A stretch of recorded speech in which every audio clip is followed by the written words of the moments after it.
Hello and welcome to another episode of the Smash Accept podcast. I'm your host, Michael Royer. You can find me on Twitter at Dynasty Dad FF, joined as always by my main man at FFSnoog. And it's here. It's finally here. This is the week.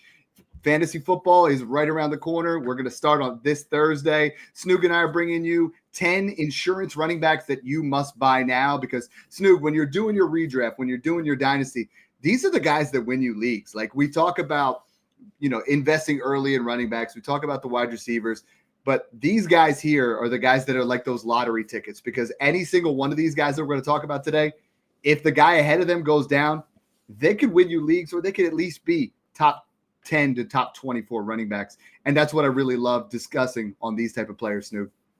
Yeah, I'm excited for this one too because like we said, preseason, a lot of these guys are rookie running backs and what we always said, they're all good. They're all talented. They're all great running back prospects. Rank them however you want. What's going to come down to it is health to the starting running back. If they get a clear path to opportunity and if the offense plans to use two running backs, which most offenses are nowadays. So a bunch of these guys, like you said, in Dynasty and Redraft are going to help win leagues because I'm guaranteeing you 2 to 3 of these guys end up being somewhat relevant this year. And 1 to 2 of them will probably end up being guys that can finish in the top 15 to 20 with breakout seasons. So I'm excited to jump into this. We love talking about running backs on the show and especially these type of guys trying to hit on that next breakout running back. So I love a lot of these guys on this list. Yeah, and for me, the first guy is easy. The first guy, it's not even a question. You love him. I love him. He's a Dynasty RB32. He is your redraft RB32. And Snoog, I prefer him over any Dallas Cowboy running back. I prefer him even as a backup. I prefer him over anybody on the Browns unless Judkins comes back. This is the guy that you've got to have. This is the guy that's going to win you leagues. It's Zach Charbonnet. Zach Charbonnet right now, if you look at what he's done in the past, has been absolutely unbelievable. Before we doing that, talk to me a little bit about this Kubiak system. I know you're big on Kenneth Walker. I like Kenneth Walker, so I want to hear a little bit more about the system. And then I got some bombs to drop on you from what I've seen from Zach Charbonnet. Yeah, Clint Kubiak, we saw what he did with the Saints last year. Run-heavy approach, that zone-style run scheme. That's really what he focuses on, opening up the play action through the run game. So I think what he's really going to do with this offense is if Kenneth Walker's healthy, obviously deploy him as a weapon, in the receiving game, all that good stuff.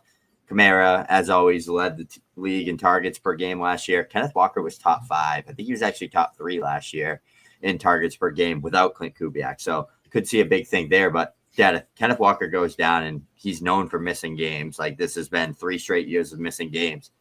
Zach Charbonnet is a locked and loaded RB1, probably a top 12, top 15 finisher. And in this offense, a guy that's capable of catching the pass, good in the zone run scheme, power back that can, get 10 to 15 touchdowns in the red zone. It's wheels up for him at that cost as RB32 with risk already involved with Kenneth Walker. Even though the talent's there, it's a no-brainer move for me. Absolutely. He has standalone value because last year, 569 yards, 9 touchdowns, 42 receptions, Snoog. That's big time, and then another 340 yards. So he almost had 1,000 total yards, 42 receptions. Both Walker and Charbonnet extremely capable receiving backs. But what you see from Charbonnet is week 12 and 13 as the starter, he averaged 20.5 touches per game and an 88% snap share with 3 touchdowns. The thing is with this particular Seahawks situation, Snoop, if Charbonnet goes down, damn, Walker could finish top 8, and if Walker goes down, Charbonnet could finish top 12. The nice part about Dynasty, the very interesting part is the value is very similar. I can see a scenario where Kenneth Walker gets injured and they believe in Zach Charbonnet for 2026. I can also see a scenario where, they're both back, but they're in a rock solid offense. So one thing that I really like is to look at running backs in Dynasty and say, there's a path to relevance here for Zach Charbonnet that Walker could, sign a contract somewhere else. Walker could struggle and go somewhere else, or he could have a fantastic season, but there is a path to relevance there for him in 2026. The other guy that I really think that there is a path to relevance that I love this guy. He was my most owned running back last year. I was telling everybody to buy him for late seconds, pick him up wherever you can. We were getting him all off season. Now he's the Dynasty RB 38, the redraft 32, one spot right behind Charbonnet. That's Jordan Mason from the Vikings. And what we like to look at is right now, what you saw from last year, he flashed that elite upside. I mean, in games where Christian McCaffrey was out, he averaged 14.3 fantasy points per game, 106 rushing yards per game when he played over 50% snaps. He exploded when he had 789 yards, 153 carries, most in the NFL for most tackles forced. I mean, 37%. This is someone that in an elite Vikings offense with a better offensive line than San Francisco and playing behind 31-year-old Aaron Jones, Jordan Mason's path to relevance. A lot of people were like, I don't like this scenario. He's no longer with San Francisco. I like it. And I almost love it because Aaron Jones, this is probably, you might get this year another quality Aaron Jones, but that might be it. I can see a scenario where he gets injured, Jordan Mason takes over and never gives it back up and puts up borderline RB1 numbers. I think the way they're going to play it out, Dad, is they're going to do that 1A, 1B. They're going to use Aaron 100%. Jones and that Jahmyr Gibbs role, and they're going to take Jordan Mason, who's a guy that's like 6'1", 230 pounds. Dude, he give looks him like a lot Derrick of the Henry. early down. Huge. Give him a lot of that early down work. Give him the goal line touches. Like, they're both going to be good. Aaron Jones is going to finish as the top, 24 to 25 RB with probably 50, 60 receptions. Going to have a bunch of big plays. Jordan Mason's going to be a guy that's just pounding in the 1 to 2 yard touchdowns, getting the early down between the 20s work. That's how you got to do it with a running back that's 31 years old. When you just traded for this guy, you're confident in this guy. You don't even address the position in the draft. All the signs are pointing towards what Jordan Mason's going to be in this Vikings offense with a rookie QB in J.J. McCarthy, who hasn't played a single snap in the NFL, coming in off an injury. Their main focus is going to be establish the run, get that play action going, hitting their elite weapons. Justin Jefferson's going to have a ridiculous year there in Minnesota, like always. KOC raves about this guy. I think all signs to Zach Charbonnet, to Jordan Mason, those are the guys I think you should be really targeting at that, round 9, round 10 range when it's like you got your 2 RB starters, get an RB3 with a ton of upside, and these guys kind of operate in that situation for you. And in Dynasty, I mean, in this area, you are choosing between Jordan Mason, Jalen Warren, Kyle Williams, Jadon Blue, Isaiah Likely, Michael Pittman. Do any of them have even remotely close to the same upside as Jordan Mason? The answer is hell no. On a weekly basis, Pittman might put up more points, Jalen Warren White. But what happens if Caleb Johnson goes down? Does Warren's value really change a lot? A little bit. If Aaron Jones goes down, Jordan Mason's value goes through the roof because we know what he's capable of doing. The other guy whose value, honestly, Snoog, could not 100% because of the talent, because you and I were not in on this guy. He was probably ranked, 29 to 32 range for overall starters, maybe 28. But you see this situation, RB 41 in redraft, RB 29 in Dynasty. That's going to probably level out a little bit. But now Brian Robinson goes from the starter with the Commanders to the backup in San Francisco. When you hear Shanahan talk about him, he's talking about him as a 1B in this type of offense. Now, McCaffrey's obviously going to dominate, but when McCaffrey missed time last year, Isaac Guerendo, who I'm buying really cheap, I'm just getting him as a throw-in because there's not a 0% chance that he would not be heavily involved with Brian Robinson's talent level. But Guerendo had 16.7 touches and 101 total yards per game, finished RB10, RB2, RB25, RB11. That's Brian Robinson now. Like, you're getting a guy that's going to, obviously, in my opinion, see upwards of 8 to 10 touchdowns. This is almost a poor man's Jordan Mason when it comes to value in the right situation. I could see him thrive here, and I think you could get him added onto deals where when you're getting close to the end, you say, hey, tell you what, you throw me Robinson, I'll throw you a third. I'll call it even. Yeah, and I'm not actively buying. Yeah, I feel that. I think he's another one of those, like Jordan Mason, you get him to keep CMC healthy. Like, you get these 2-down plotters with talent as a runner between the tackles, not really receivers, just to be the guy that keeps your star running back healthy, fresh, ready to go. Almost like a David Montgomery, even though Montgomery is honestly really, really talented. Standalone value is just there, even with Gibbs being much better. I don't think they're quite on Montgomery's level, but I think that's like what the goal is. I think the Lions set that kind of idea for those teams to be like that. And I think that's what a lot of these running backs on this list that we're going to talk about are kind of there to do, is be that 2-down plotter, kind of goal line touch guy, just to keep the star running back fresh, healthy, ready to go for the whole season, with weeks where they'll score 2 touchdowns, or, if the star goes down, then they're RB1 standalone value. But I love Brian Robinson's situation because CMC is historically known for missing tons of time. When he's healthy, one of the best running backs in the league, if not the best running back in the league.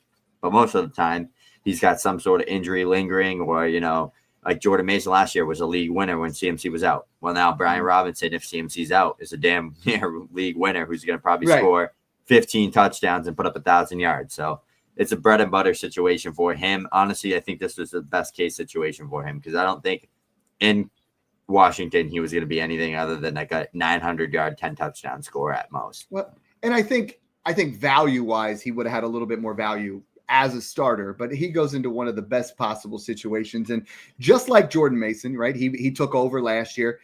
If Christian McCaffrey faces another serious injury, the way Shanahan's talking about him is a starter type player, So I think you're definitely going to see a breakdown there. And this is the guy. This is where we have a very similar situation as all the other ones. Dynasty RB 41, redraft RB 44. I have done 11 redraft leagues. I've taken him in all 11. Braelon Allen has league winning potential because there's a lot of situations. Breece Hall's great. You and I both agree. Breece Hall is a phenomenal running back. Just like with Kenneth Walker, no contract yet. So he's in a contract year. He's going to play out. But unlike Seattle, the Jets could suck. The Jets could be at a spot where they could trade Breece Hall to the Cowboys. They could trade Breece Hall to someone else if they're contending. Braelon Allen last year, as a short yardage guy, kind of thrived. 92 carries, 334 yards, 3 touchdowns. He was in short yardage situations, 17 for 19 on carries less than 2 yards to get the first down. That's fantastic. In the only week where Breece Hall was banged up, and we remember that game against Buffalo, 11 carries, 56 yards, 2 touchdowns, 19 receptions on the year at 5.5 yards per touch. I'm in on Braelon Allen. I think Braelon Allen has enough juice that he could be a 1A, 1B if Breece Hall leaves. And he's probably the red zone guy and earned that short yardage red zone to keep Breece Hall fresh if they decide to keep him. Yeah, he's another one. I mean, he's just 21 years old. Another guy, I think, there to be the David Montgomery, like be that 2-down grinder, that bruiser, that early yardage guy, kind of power through, keep Breece fresh, keep him from getting banged up for a yard or 2-yard gain. I think they're going to use him as a 1-2 punch. I think Breece is going to be like a 65 to 75% touch guy, but I think Braelon's still going to be a guy that is on the field, 8 to 10 to 12 touches, standalone value, even if Breece is healthy. If he's not healthy, then he's the workhorse there. But I don't think Braelon is good at all in the receiving game. I don't think he can move laterally at all, so I don't see him being a factor there. Breece is elite in that category. We've seen it. He's had a season with, 80-plus receptions. He's also had an RB2 finish season. So I think that Breece's discount is because of how good Braelon Allen looks. But I think Breece is also very, very talented in this run-heavy offense that if he goes down, Braelon Allen's going to be another guy. Stash him, lock him in. Don't worry about him unless there's an injury. When there's an injury, you start him. Hey, I love seeing this kind of stuff here from our guy BMB _Inc. Hey, glad to see you boys are back at it. The effing goats. Thanks for all that you guys do, boys. He is in the Smash Accept Discord. Awesome guy. Love chopping it up with him. You guys can join as well. Patreon.com/Smash Accept. $5 gets you Snoog's rankings, my rankings. You get in a community now of almost 925 people talking shop. Snoog, I set it up today. There's a room in there where as a community, you guys can talk start sits and really post your polls of who do I start week 1. There's a spot in there where I've created a start sit in my VIP section where within a 4-hour response time, you'll get, hey, who should I start, Dad? I'm going to drop it in there. It's been crazy. It's been an insane amount. But guys like D here, he said, Smash Accept Family is the best in the game. If you're not in the Discord, you're behind your league. And that comments like that, Snoog, that makes me smile, man. That's what gets me going because I know on a daily basis, you and I are grinding like crazy. We have real jobs. We have, all these other things. When it comes down to it, though, the core of it all is we love fantasy football. We're good at it. We're trying to help you guys get there and help you guys smash some titles. So these kind of comments, they mean a lot, especially when people see you and I have been hyping up Ollie Gordon. Ollie Gordon, someone you and I have been hyping up all offseason. We're going to talk about rookies, right? Because in my draft, Snoog, I'm killing it because I'm drafting rookies. I've been posting on Twitter for months to draft these rookies because these guys, you see this value here. This is not going to last long. Dynasty RB52, redraft RB51. Ollie Gordon's much better than that. He's taken over Jalen Wright's role. He's in that Raheem Mostert role to keep Devon Achane healthy. He has 10 touchdown upside if Achane stays healthy, right? Like, because Mostert's done it. But now you talk about a guy who in 2023, 1,900 yards, 23 touchdowns as a pure bell cow. He has that kind of upside. This is the guy on this list where if you're not leaving your drafts in rounds 13 through 15 with Ollie Gordon, I don't know what you're doing. Dad, the Dolphins led the NFL in rushing touchdowns in 2023, just 2 years ago. And I know it's like, okay, well, 2 years ago, a lot can change. Okay, well, you can't judge it off last year because Tua missed like half the season. Tyreek Hill was injured all season. Achane was banged up. The O-line was banged up. There was so many factors into why that team didn't perform at a decently high level like they did in 2023. Their goal is run the ball, play action, throw the ball downfield. That's literally what they do. And it's a lot of dynamic, screens and stuff like that they use with Reek, Waddle, Achane. Jonnu Smith's gone. They're going to do a lot more with Achane in the receiving game, where I think that you're going to have to lean on the run game with a 6'2", 230-pound Ollie Gordon that had the Doak Walker winning award just 2-3 years ago in college football. Produced at a high level all throughout college football in general, despite how bad their team was. They literally, all you needed to do is stop Ollie Gordon to beat the Oklahoma State team. And if you did, you'd beat them. Ollie Gordon is a guy that can run between the tackles. He can catch the ball well. He can, make 4 defenders miss if he needs to. He'll run through your face. He'll score 10 touchdowns. He's the perfect complement to Achane, where I think that both of them are going to have good value. And we saw Raheem Mostert score 21 touchdowns 2 years ago at age 32 years old. I think a 22-year-old, 21-year-old Ollie Gordon can do the same thing. Obviously not 20 touchdowns, but he could probably score 10 to 12 at a high level in his rookie season, with majority going to Achane. But he's good, Dad, and Achane's already hurt. I know, and wanting to keep Achane fresh, it just makes sense. The best version of that Miami offense was when Mostert was in there. They didn't have a Mostert last year. They didn't have anybody to jump into that role. Now they got Ollie Gordon. Anybody that tells you Jalen Wright is the guy, 1.6 yards per carry last year, 1.3 yards per carry in the preseason, injured again. If you can flip him, do it. Okay, we're past the point. We've seen enough. Ollie Gordon is him, 4.6 yards per carry in the preseason, someone that was just running through people's faces that you should be able to go out there and buy. Get yourself some Ollie Gordon. Next guy is really fun because you talk about Dylan Sampson with the Cleveland Browns, RB 53 in redraft, RB 44 in dynasty. Snoog, what do we like about running backs? We like that they will have a role no matter what in the insurance game. This is someone that he is the guy that shows pop as a pass catcher, elite open field creativity, impressive contact balance. Snoog, 929 of his 1,491 yards last year were after contact. He's a smaller guy, but he can get it done. If Quinshon Judkins comes back, Judkins eases into the starter, and Dylan Sampson's probably the number 2 by midseason. If he doesn't, Jerome Ford probably starts, but Dylan Sampson takes that role over by week 3 or 4. And I think Dylan Sampson has the juice in a bad offense, let's be honest, but an offense that he could catch a lot of passes, that he could really produce some points. Another guy in redraft that you're getting in rounds 13, 14, where everybody else is like, they're drafting, a guy who's a wide receiver 5 on their team, wide receiver 6. Give me the home run threats of your Ollie Gordons, your Dylan Sampsons. Yep. Yeah, and the best thing about Dylan Sampson is you're about to get even better of a value on him because Quinshon Judkins is going to sign his contract, it looks like, this week. Everyone's going to be like, oh, Dylan Sampson's worth nothing now. All right, then go buy him. Because like you said, he has standalone value, especially from a dynasty perspective. Even with Judkins there, Judkins is probably going to get 18 to 25 touches a game.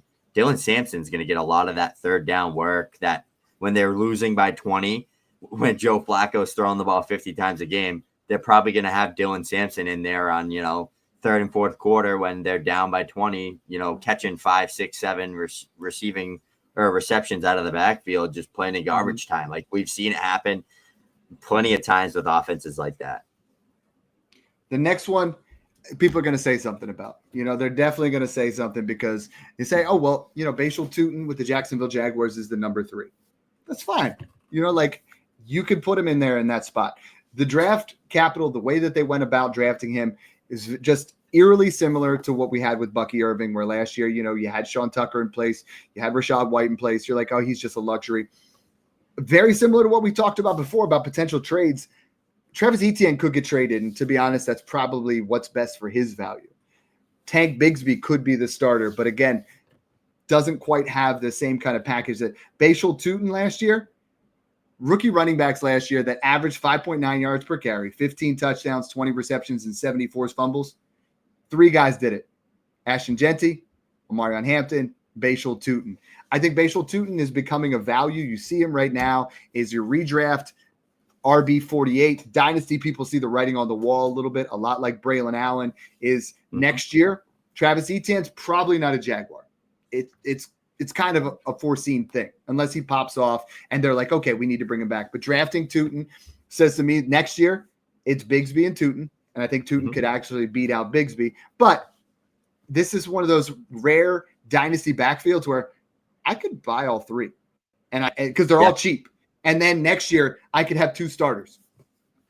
Yeah, that's how I view it too. It feels like that's what's going to happen. Like, I feel like one will get traded, one's gone after this year. It's probably going to be ETN just because of age and situation, and they'd have to give him a decent sized contract. And he's clearly the best guy on that team, in my opinion, as well. I think so too. It's not even close. But yeah, people are starting to think that he's washed, and that's just not a thing. No, that team's been horrible since he's been on that team, and he's had like 2 seasons with 1,500 plus scrimmage yards. So you've seen what he's done. I really like Tank Bigsby, but Tuten is, I feel like he's like the first guy that Liam Cohen comes in and drafts, which is interesting. That matters. To me.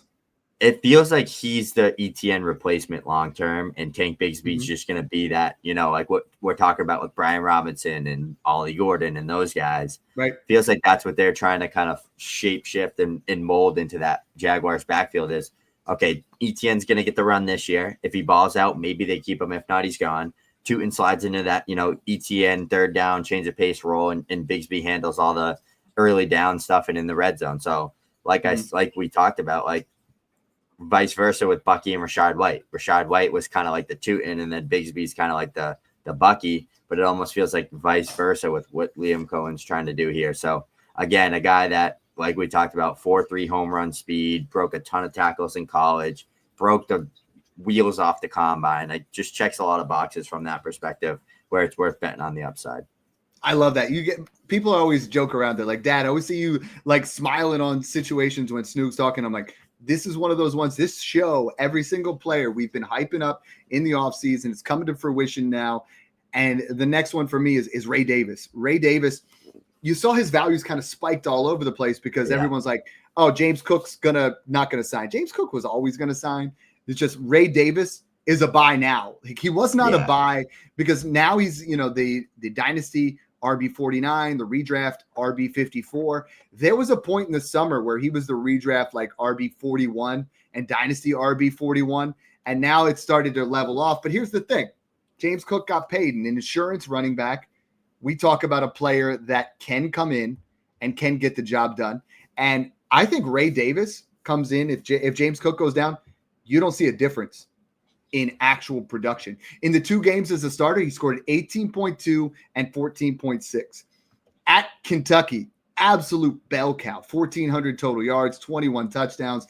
And last year, Snoog, only 264 snaps, not touches, snaps, 631 yards, 6 touchdowns, and an incredible 0.82 fantasy points per touch. As a backup, as a lottery ticket, 0.8 fantasy points per touch when you're not getting into the rhythm of the game. That's incredible. And I think James Cook is practicing. James Cook is back on the team. He's your number 1. But I think James Cook is not as good as Ray Davis in the red zone, despite what happened last year. I think Ray Davis could eat into that. Has 10 touchdowns standalone, but I think this is someone that really, when we get to it, could pop off. All right, good. I got my volume back. Thank God. My volume just went destroyed for whatever reason out of nowhere, but I love it. You absolutely hit on hit on the nail there. He said, got no snare in my headphone. No, that's where it's at. I love that because this offense is something where Nicholas Paul Mees says happy Labor Day. That's definitely it's nice to have the day off and talk shop. Snoog and I have been trying to coordinate schedules for a while. Life is hitting hard, but honestly, nothing hits harder than some Ray Davis takes. I think he's going to have a great season. The next one, someone Snoog, where I think this reminds me a lot of Jordan Mason's situation because of Aaron Jones being ahead of him. Trey Benson, RB49 in redraft, RB34 in dynasty. If James Conner goes down to injury, if Christian McCaffrey goes down to injury, if Aaron Jones goes down to injury, all three of these guys, Jordan Mason, Brian Robinson, and Trey Benson, could be starters in 2026. Trey Benson, I know we saw the early downs where it looked ugly.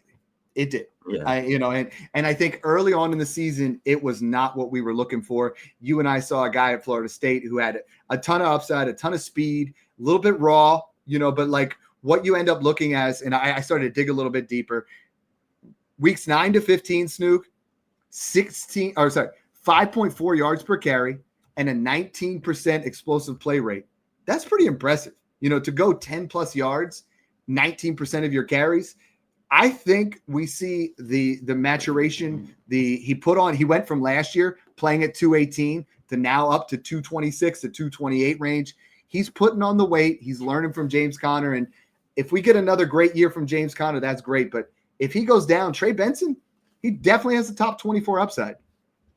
Yeah, I agree. I mean, like you said, he was a raw prospect, crazy athlete, good tackle breaker. But I think his biggest transition curve, like learning curve to the NFL from college football has been you can't just try to out athletic everyone and bounce everything to the outside. And that's like what he's tried to do.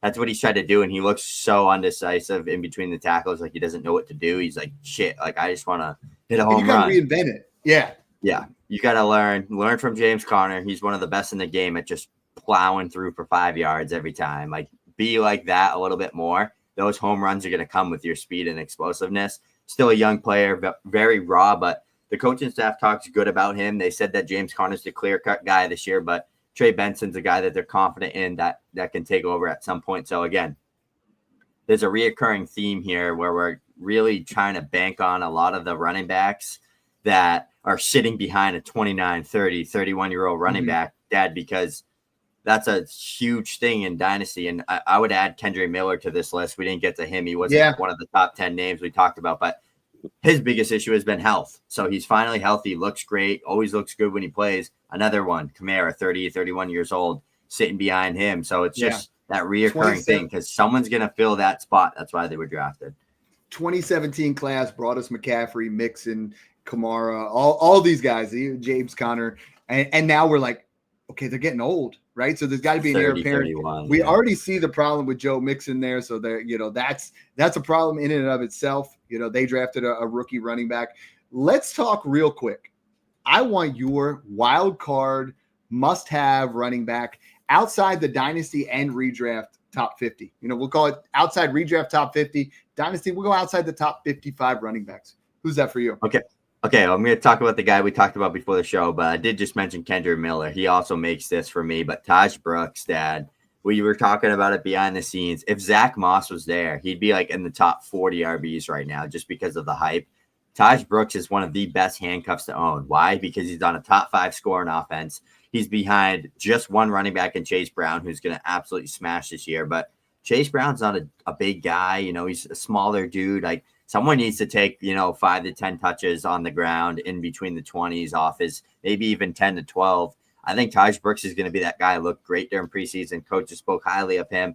Clear-cut backup, high-powered offense. The talent is there.